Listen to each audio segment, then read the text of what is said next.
Saya memaafkan itu artinya saya melepaskan emosi negatifnya tadi. Tidak berarti saya mengizinkan dia menyakiti saya. Karena lapar jadi marah-marah ya. mudah marah ya. Nah, itu mungkin perlu dicek lagi nih niat puasanya gimana.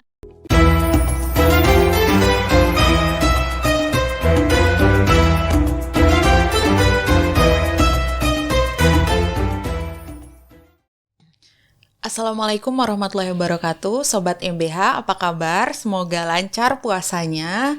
Selamat datang kembali di Nguber Hikmah, Nunggu Berbuka, Cari Hikmah. Kali ini bersama saya, Aina, podcast persembahan Masjid Baitul Hasib, Yogyakarta. Nah, pada kesempatan kali ini kita akan membahas tentang maafkanlah niscaya hatimu lebih lapang. Untuk membahas topik kali ini kita sudah kedatangan seorang yang spesial nih. Ada Ibu Kumala Windia Rohmani MPSI. Halo Ibu, selamat datang. Halo Mbak Aina, Assalamualaikum. Waalaikumsalam. Nah, Ibu Kumala ini adalah seorang psikolog di Employee Care Center BPKRI. Betul ya, Bu? Iya, bener banget. Nah, kantornya sendiri ECC BPK untuk yang di Jogja ini di mana sih, Bu? Ya, jadi sebenarnya home base saya itu memang di Jogja, Mbak. Tetapi saya itu di bagian psikolog ECC Regional Tengah. Jadi wilayah saya ada di Jogja, Semarang, Jawa Tengah, Jawa Timur, Bali, NTB, NTT, Kalimantan. Jadi itu wilayah cakupan yang mau konsultasi di ECC Regional Tengah. Berhubung home base saya di Jogja, maka saya ditempatkannya di kantor ECC. Kantor ECC ada di perumahan Balai Diklat, perumahan BPK di Jalan Hos Cokro Aminoto gitu. Berarti kalau mau konsul bisa ke sana ya, Bu ya? Bisa banget, Maina. Sebenarnya pilihannya memang ada 2 tempat nih kalau mau konsultasi offline ya, yaitu di kantor ECC atau memang di kantor perwakilan. Jadi silakan loh buat sobat MBH ya, sobat MBH. Buat sobat MBH kalau memang butuh teman sharing, teman curhat yang bisa dipercaya, bisa saja untuk menghubungi ECC BPK Regional Tengah. Dan Mbak Aina, kalau konsultasi psikologi itu nggak harus punya masalah. Kadang kan kita punya rencana atau kita punya keinginan kita bingung nih selanjutnya mau bagaimana, itu juga bisa sharing. Jadi punya istilahnya sudut pandang secara profesional gitu dari orang lain, sehingga bisa jadi sudut pandangnya bisa lebih objektif daripada kalau kita curhat sama teman atau sama saudara atau sama orang lain yang mungkin bisa jadi bocor atau mungkin pendapatnya jadi lebih subjektif gitu. Wah, ini kita promosi ECC ya, jadi. Abis ini saya mau ke ECC nih ya, Bu ya. Siap. Ketemu Bu Kumala. Oke. Nah, sekarang selain di ECC kesibukannya apa aja sih, Bu? Oh ya, saya juga mengajar di Fakultas Psikologi Universitas Mercubuana Yogyakarta gitu. Nah, di bulan Ramadan ini gimana puasanya, Bu? Lancar? Alhamdulillah, luar biasa ya. Bentar lagi kita akan memasuki masa akhir dari bulan puasa ini kan, Bu. Sebentar lagi kita merayakan Hari Raya Idul Fitri. Nah, biasanya di Hari Raya Idul Fitri ini kan erat kaitannya sama maaf-maafkan ya, Bu ya. Mohon maaf lahir dan batin gitu. Nah, tapi terkadang ada orang-orang yang misalnya di luar nih kita kelihatan sudah memaafkan, udah berjabat tangan, tapi hati orang kan siapa yang tahu ya, Bu ya. Kadang kita tuh bingung, ini saya sudah memaafkan orang itu belum ya gitu. Kemudian sebenarnya pengertian dari memaafkan itu sendiri seperti apa sih, Bu? Iya ya, jadi yang spesial di Hari Raya Idul Fitri itu adalah memang momen permohonan maaf ya. Mohon maaf lahir dan batin, kemudian silaturahminya jadi lebih dekat, lebih akrab. Jadi sepertinya kita sudah nggak punya kesalahan ya, kesalahan di antara kita dengan orang lain, kita sudah minta maaf. Dan harapannya sebenarnya prosesnya memang ada 2 sih, Mbak Aina. Yang pertama kita yang meminta maaf, saya mohon maaf lahir dan batin, dan itu juga kita lakukan dengan ikhlas tentunya. Dan proses yang kedua kita juga memaafkan. Kadang-kadang itu yang terlewat, atau setiap orang itu prosesnya ternyata beda-beda, Mbak. Ada yang mudah minta maaf, tapi sulit memaafkan, ada yang sulit minta maaf dan sulit memaafkan juga. Nah, ini sobat MBH bisa masing-masing saling cek kita ada di proses yang mana, mudah minta maaf tapi siapa tahu sulit memaafkan, kayak gitu. Iya, kemudian Bu, tadi kenapa sih orang itu sulit memaafkan, ada yang sulit maafkan, ada yang sulit minta maaf, kenapa sih bisa terjadi seperti itu, Bu? Ya, nah kalau misalnya kita bahasnya secara psikologi aja ya Mbak ya. Oke, siap. Kalau secara psikologi kan individu itu biasanya nanti dipilah tuh pola berpikirnya, pola emosinya, sama pola perilakunya. Nah termasuk tadi minta maaf dan juga memaafkan. Bisa jadi ada pola pikirnya dia yang memang sedikit enggan ya, atau susah memang untuk meminta maaf. Ada beberapa hal, misalnya yang pertama adalah ego orang tersebut tinggi, harga dirinya juga tinggi, sehingga dia punya pola pikir kalau saya minta maaf itu saya kalah, saya menjadi pecundang, saya yang mengalah, nanti harga diri saya jatuh. Itu bisa jadi pola pikirnya seperti itu. Jadi sulit untuk minta maaf. Begitu juga kalau memaafkan. Ada orang yang berpikir kalau saya memaafkan berarti saya memaklumi dong kesalahannya dia, saya mengizinkan dong dia berbuat salah. Itu pola berpikir juga. Ada juga yang sulit memaafkan karena dia punya pola emosinya menyimpan. Nah sayangnya kalau sulit memaafkan itu simpanan emosinya kan cenderung emosi negatif tuh ya. Iya. Kalau nggak memaafkan, coba Mbak Aina biasanya kalau sulit memaafkan yang disimpan emosi apa? Emosi negatif gitu ya, emosi misalnya marah apa, gitu. Terus apa lagi? Kesel. Terus Marah, kesel, terus bawaannya negatif aja gitu, Bu. iya, dan ada orang yang memang pola emosinya menyimpan emosi negatif tadi. Jadi kayak dia nabung, tapi nabungnya emosi yang negatif sehingga sulit untuk memberikan maaf karena dia simpan. Aku masih marah sama dia, aku jengkel, aku kecewa, aku tidak akan memaafkan dia. Nah, itu bisa jadi di pola pikirnya dan pola emosinya, sehingga untuk perilaku lanjutannya ya bisa diprediksi. Kalau tidak mau minta maaf atau tidak memaafkan, otomatis kan ada jarak tuh dengan orang lain. Jadi menghindari orang, ketemu dengan orang, menghindari untuk berinteraksi dan atau malah mungkin berusaha melawan, berusaha untuk menyerang atau membalas. Nah, seperti itu. Itu sih ya secara umumnya. Oke. Nah, dengan kita memaafkan orang lain nih Bu, apakah kita harus menerima semua perbuatan jahat yang pernah orang lain itu lakukan ke kita, Bu? Nah, ini berarti kita mulai dari ini ya Mbak Ina.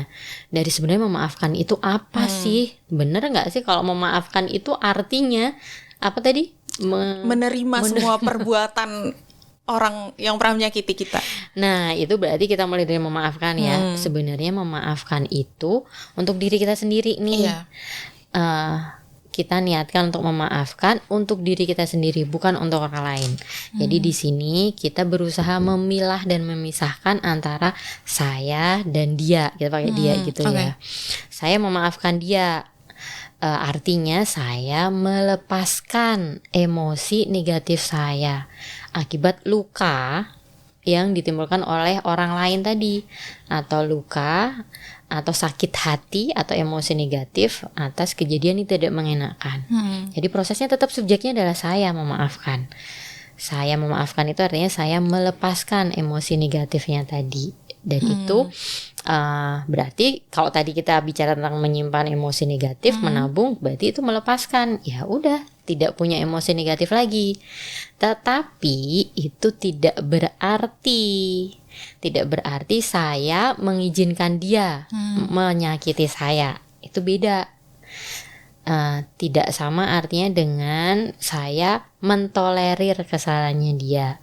Saya mengizinkan dia melakukan kesalahan lagi. Nah, itu yang berbeda gitu sih. tentang emosi negatif nih Bu. Kan jika seorang menyimpan emosi negatif kan lama-lama terkumpul, kemudian cara melepaskannya kan bisa beda-beda nih Bu. Gimana sih cara melepaskan energi negatif tersebut supaya tidak langsung meledak gitu Bu? Iya ya, dan itu memang jadi bahaya banget ya. Iya. Kan kadang kalau kita istilahnya memaafkan itu artinya menahan. Saya menahan marah nih. Menahan kan padahal ya pada suatu hari mungkin bisa meledak ya. Jadi yang kita pahami dulu adalah apa yang masuk dalam diri kita itu perlu kita keluarkan. Itu juga sama, termasuk emosi tadi, bahkan emosi negatif apalagi ya itu perlu kita lepaskan. Sederhananya seperti kita menarik nafas dan melepaskan nafas. Bahkan nafas pun ya Mbak ya, sesuatu yang baik, sesuatu yang bermanfaat, ada loh residunya. Iya betul. Butuh loh dilepaskan. Coba, saya mau tahan ini oksigen, nggak saya lepaskan, nggak bisa. Iya. Itu sesuatu yang baik masuk, tetap ada residu harus kita lepaskan. Apalagi ketika sesuatu yang buruk itu masuk. Perbuatan yang menyakitkan, kita terluka, kita sakit hati, kita marah, wajar dan boleh, nggak apa-apa. Tetapi proses selanjutnya kita lepaskan seperti kita melepaskan nafas. Paling sederhananya adalah itu. Paling sederhananya. Iya. Kalau misalnya Mbak ini coba bayangkan kalau marah, jengkel, kecewa, itu rasanya gimana sih di dada? Kayak ada yang numpuk gitu ya Bu ya. Sesek gitu ya, sesek. numpuk. Sama kalau kita sesek nafas kan, ya dilepaskan. Tarik nafas, hembuskan pelan-pelan, lepaskan. Itu langkah pertama. Langkah kedua, karena secara khusus kita niatkan melepaskan emosi negatif, maka kita juga sampaikan, saya mengizinkan kemarahan saya terlepas. Diniatkan. Diniatkan ya. Iya, saya melepaskan kejengkelan saya. Saya melepaskan kekecewaan saya. Gitu. Atau kalau susah banget, ada loh yang susah banget Mbak. Iya betul Bu. Tetep aja nyesek di sini tuh. Tetep rasanya tuh ganjel gitu. Kita minta bantuan sama Gusti Allah. Ya Allah, izinkanlah saya melepaskan kemarahan saya. Ya Allah, izinkanlah saya melepaskan kekecewaan saya. Gitu.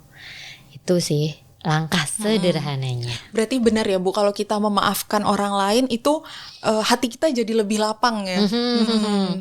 Nah selain itu manfaatnya apa aja sih Bu? Iya bener banget, ini cocok sama tema kita ya. Akhirnya dapat benang merahnya. Jadi memang kalau kita memaafkan seperti tadi, secara sederhana kan kalau kita sesak di dada, nafas kita sesak, kita kan melepaskan, jadinya rasanya longgar ya. Begitu juga emosi, kalau emosinya sudah menumpuk, kita lepaskan. Kalau nafas tadi dadanya yang longgar, lapang. Kalau emosi berarti hati kita yang terasa lapang.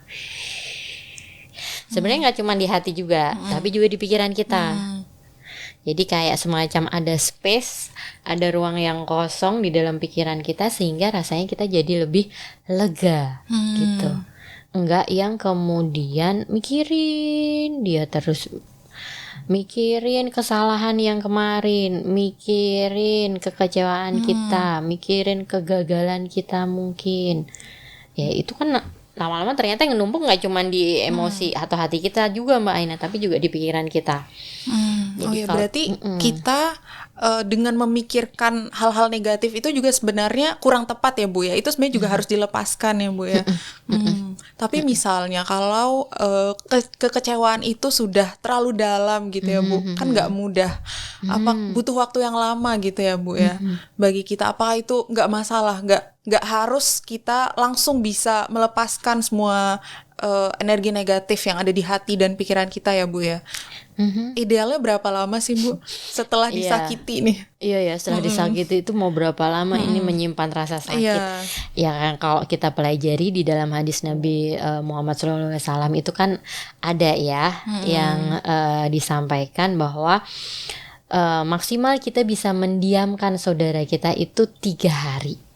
Selepas 3 hari ya sudah, kita jalin lagi silaturahminya. Artinya kita boleh mendiamkan saudara kita ketika itu memang perbuatannya sangat menyakitkan kita. Tapi batasnya cuma 3 hari aja.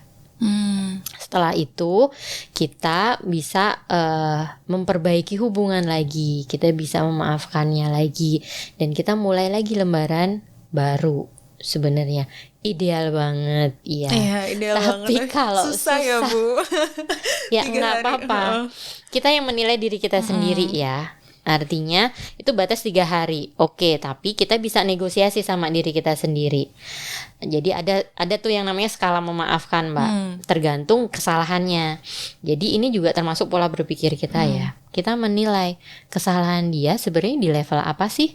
Oh, kesalahan level ringan, kesalahan level sedang, atau kesalahan level berat. Sehingga saya mau memaafkan dia, itu juga ada pilihannya. 1, saya belum bisa memaafkan dia. Oke, yang kedua, saya berencana memaafkan dia, tapi belum tahu kapan. Tapi berencana kan udah ada niat ya. Iya, betul. Terus yang ketiga, saya siap dan mau memaafkan. Itu yang kita negosiasi dengan diri sendiri, termasuk waktunya. Ya wes, mau siap dan memaafkannya kapan? Belum tahu. Yo, 3 hari gimana? Belum bisa. 7 hari gimana? Belum bisa. Terus 3 bulan gimana? Nggak tahu.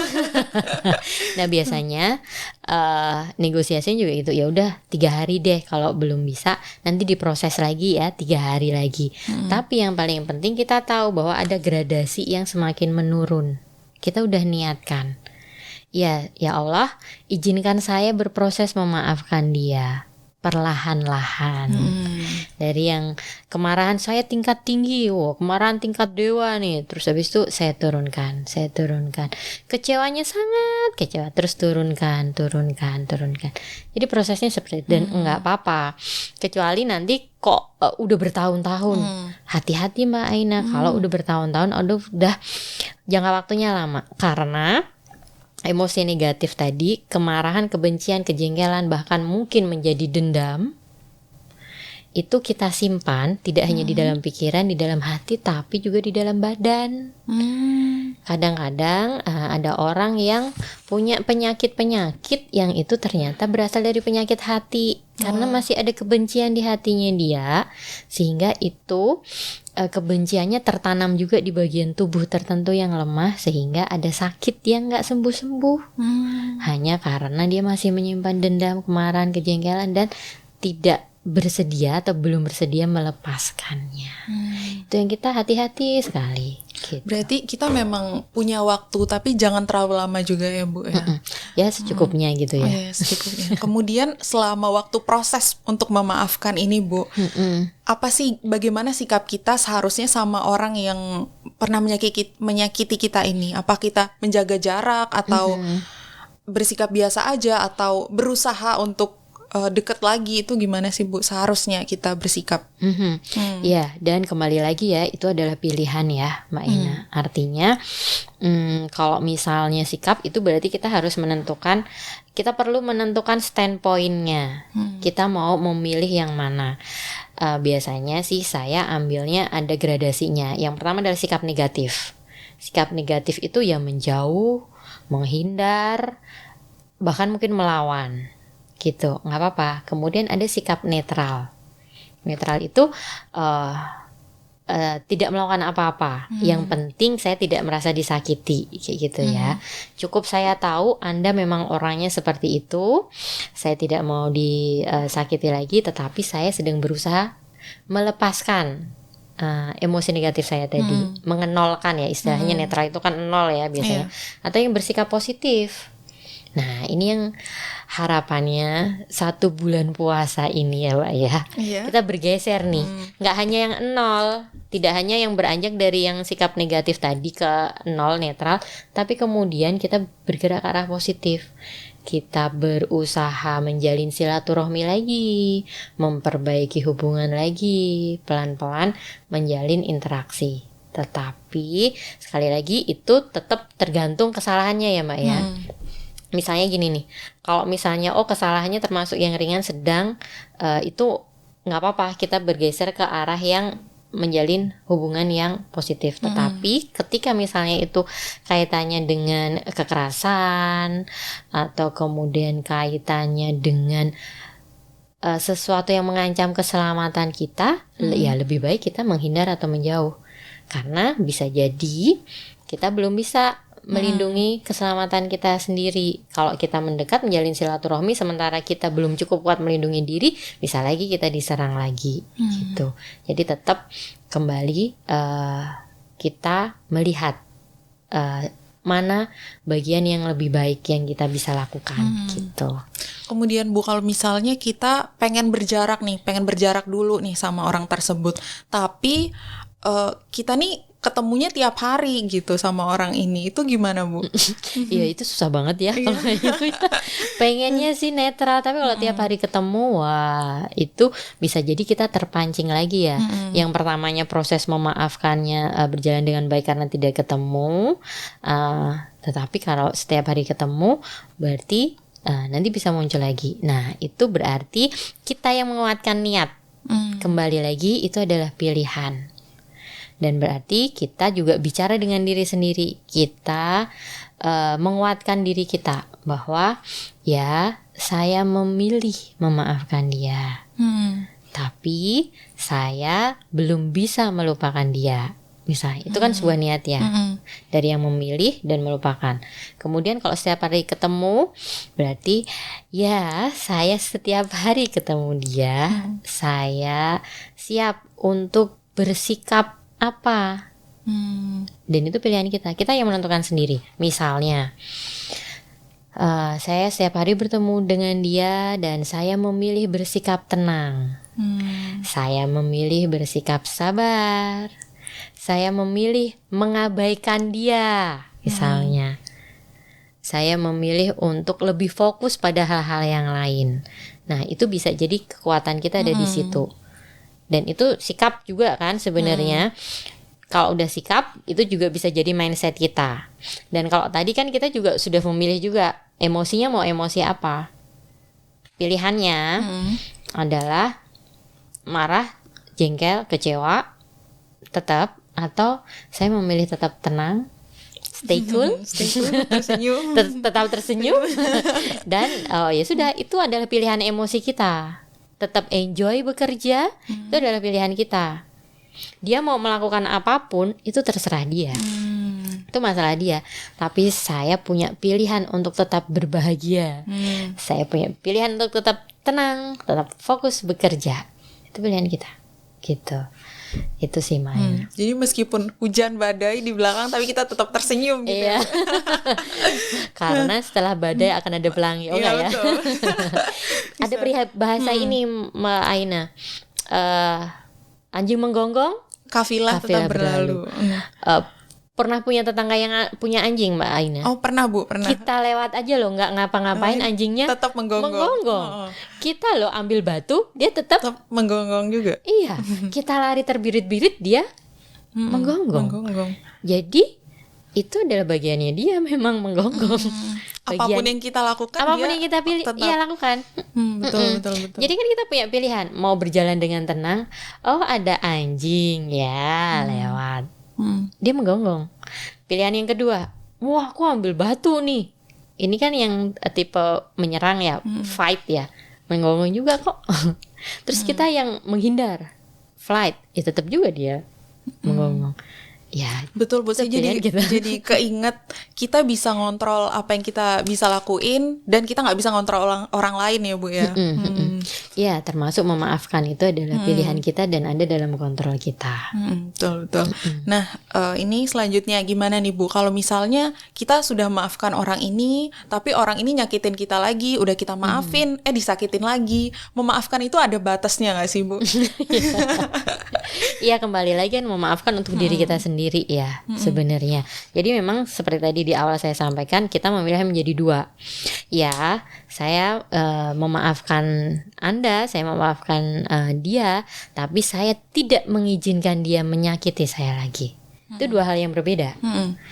itu bukan artinya saya memaafkan tapi enggak, tapi itu dua sikap ya. Di satu sisi saya memaafkan untuk diri saya sendiri karena saya tidak mau menyimpan emosi negatif membuat saya tidak bahagia. Tapi di sisi lain saya tidak mau disakiti lagi. Saya melakukan sesuatu agar saya tidak disakiti lagi. Nah, ini ada berarti kalau gitu ada pilihan. Apakah saya akan membela diri saya atau saya meminta bantuan agar saya tidak disakiti lagi atau cara-cara yang lain. Tetapi memang yang ini adalah sebuah tindakan ya.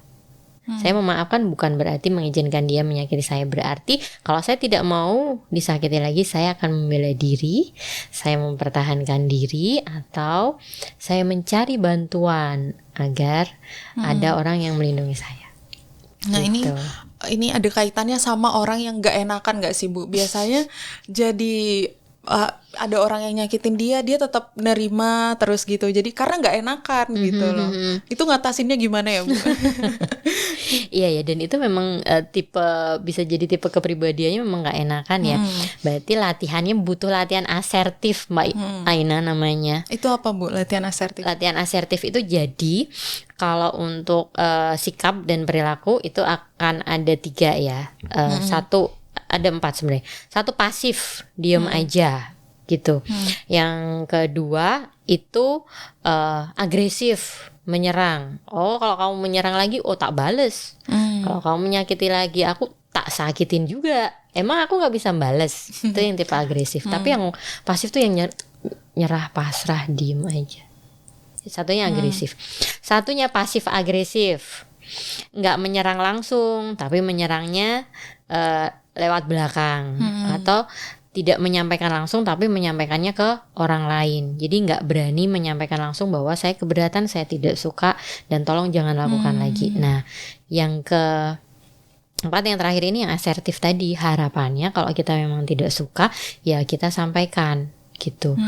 Dan termasuk yang tadi misalnya merasa tidak enak tetapi tidak berani untuk menyampaikan ketidakenakannya. Ya berarti dia butuh latihan menyampaikan rasa tidak enaknya gitu. Dan itu butuh latihan kok Mbak. Betul latihan ya Bu ya. Mulai dari pelan-pelan hanya mengatakan mohon maaf saya tidak suka, atau mohon maaf tolong jangan lakukan lagi saya terganggu. Atau kemudian yang dinaikkan, mohon maaf jika Anda melakukan lagi saya akan melaporkan Anda. Itu kan bentuk asertivitas secara komunikasi ya gitu. Nah selanjutnya Bu, ciri-ciri kalau saya sudah memaafkan orang lain itu seperti apa sih Bu? Ciri-cirinya kita merasa secara pola berpikir ya, kita merasa lega, longgar. Di pikiran itu kita jadi bisa memilah pikiran kita untuk fokus pada hal-hal yang lebih penting dan lebih baik. Terus kita bisa memilah untuk saya tidak perlu memikirkan hal-hal yang membuat saya jadi emosinya tidak stabil secara pikiran. Misalnya kalau bekerja, kita jadi bisa fokus, bisa konsentrasi untuk bekerja, tidak yang memikirkan hal-hal yang membuat emosi kita jadi terpancing. Yang kedua, secara emosi kita jadi merasa lapang, hati kita lega, tidak stres, cemas, bahkan mungkin nggak depresi lagi. Itu rasanya tuh tenang gitu, lapang, longgar, lega gitu. Terus kalau kita mau melakukan sesuatu, kita juga bisa merasa yakin. Ya ini memang pilihan saya melakukan ini. Gitu. Dia tidak takut ketika dia yakin ini sesuatu yang benar, ya saya yakin bisa melakukannya. Tidak khawatir mungkin komentar orang lain atau tidak khawatir akan konsekuensi buruk yang mungkin akan terjadi, itu enggak. Tapi ya saya yakin ini memang baik dan benar ya saya lakukan gitu. Sesuai sama judul kita tadi ya Bu. Berarti hati lebih lapang, betul. Iya, dan kalau misalnya hati lebih lapang kan kita juga mengambil keputusan juga lebih tenang juga ya. Kita mau melakukan sesuatu juga jadi lebih yakin, gak ragu-ragu lagi kan. Iya gitu. Betul. Nah terakhir nih Bu, kaitannya sama Idul Fitri. Kenapa sih kalau di momen Idul Fitri itu kita rasanya kok lebih gampang ya memaafkan orang lain dibanding hari-hari biasa? Itu ada penjelasannya nggak sih, Bu? Iya ya, alhamdulillah ya, Mbak ya, selama sebulan ini kan kita dibersihkan ya. Iya. Artinya 1 bulan puasa ini secara fisik kita udah digembleng nih menghadapi apapun. Dan kerasakah Mbak kalau saat kita puasa bahkan mau marah aja nggak ada tenaganya? Iya, Atau justru malah kebalikan? Gak ada tenaga, Bu. Atau justru kebalikan karena lapar jadi Marah-marah ya. mudah marah ya. Nah itu mungkin perlu dicek lagi nih niat puasanya gimana. Apakah sudah memahami makna puasa atau enggak? Atau mungkin ada podcast yang kaitannya dengan makna puasa. Karena sebenarnya itu yang kita dilatih secara fisik melalui puasa ini untuk melatih pikiran kita, emosi kita lebih pasrah, tenang, ikhlas, sabar. Udah di titik yang paling bawah ya, kelaparan ya, tapi tetap kita bisa menahan diri gitu. Terus kita juga bisa mengelola emosi kita. Itu sudah 1 bulan, sehingga di hari raya Idul Fitri untuk melakukan hal-hal yang biasanya tidak kita mampu, tidak kita sukai, itu pun kita akan lebih mudah gitu. Dan kalau hari raya Idul Fitri itu kan kembali menjadi fitrah ya, menjadi suci ya.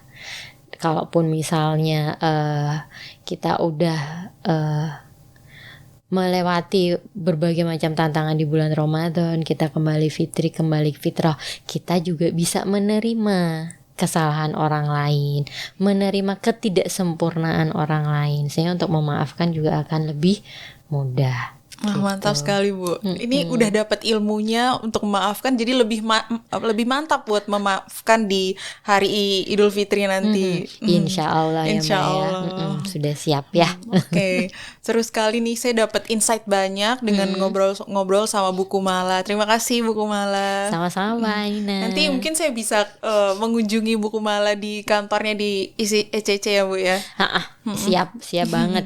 Dan memang kembali lagi ya, kalau untuk proses memaafkan ini setiap orang beda-beda. Kalaupun ternyata kita sudah 1 bulan puasa, saat Idul Fitri bertemu dengan orang yang ternyata menyakiti kita bertahun-tahun belum bisa memaafkan juga nggak apa-apa. Mungkin kita butuh bantuan profesional. Ya, betul. Iya, untuk menata kembali pikiran kita, melepaskan emosi kita dan menentukan sikap kita gitu. Dan it's okay kok untuk datang ke ECC Regional Tengah. Iya. Promosi lagi ya, Bu. Iya dong.